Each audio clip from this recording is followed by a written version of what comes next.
Hey all, what's going on? So this is me doing the punishment for the Royal Rumble. And the punishment was that the winner had to not only book how they would win the King of the Ring, mainly their matchups and how they came to a finish, but also cut their promo for their victory. So I'm just going to start out with mine. Um, my first match going in would actually be with Bobby Roode. Now, I'm not saying the Bobby Roode they have now because I think they've entirely butchered him, but the NXT Bobby Roode, the big bad heel Bobby Roode. But I'm going into this as a heel as well, so that's very interesting.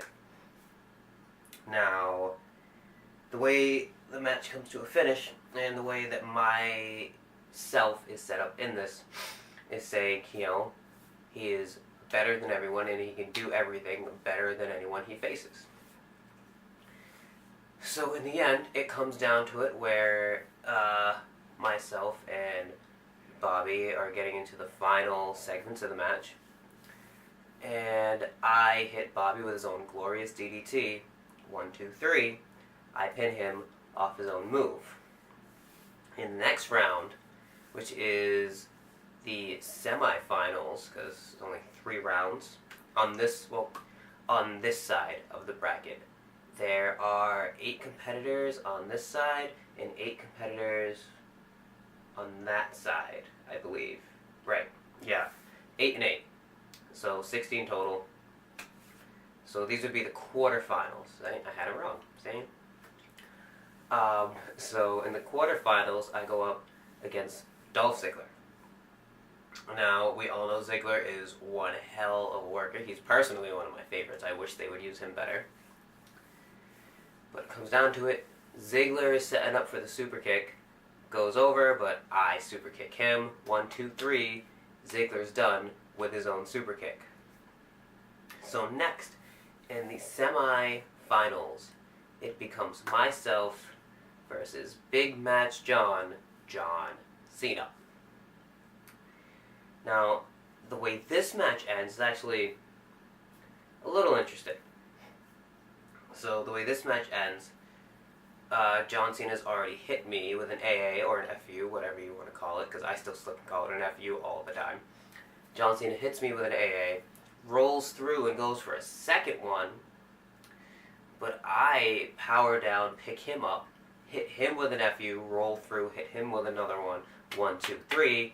I pin Big Match John with his own move, heading into the finals. And going into the finals, my opponent from the other side of the bracket would be the phenomenal AJ Styles. So at this point, it looks like AJ has me beat. AJ has hit the Styles Clash. 1, 2, I kick out. AJ setting up for the phenomenal forearm. There is a ref bump. So you already know this is going for a great finish.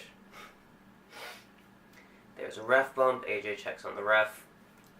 He goes back for me, whammed with a steel chair. And once you hit someone with a steel chair when there's a ref bump, you kind of got to stand there and just smile like, don't ask me how that worked because I don't know. Chair goes outside. I go to the outside of the apron, set up for the phenomenal forearm, hit him with it. 1, 2, 3, and I am your King of the Ring.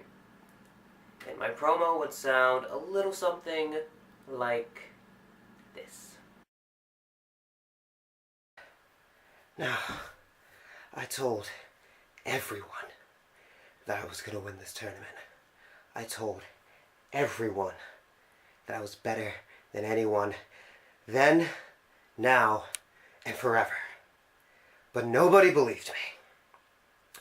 Let me tell you a little story, a biblical one, so to speak.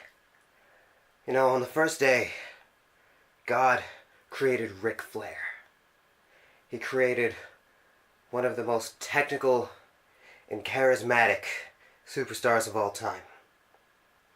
But God said, I could do better than that. So on the second day, God created Bret the Hitman Hart.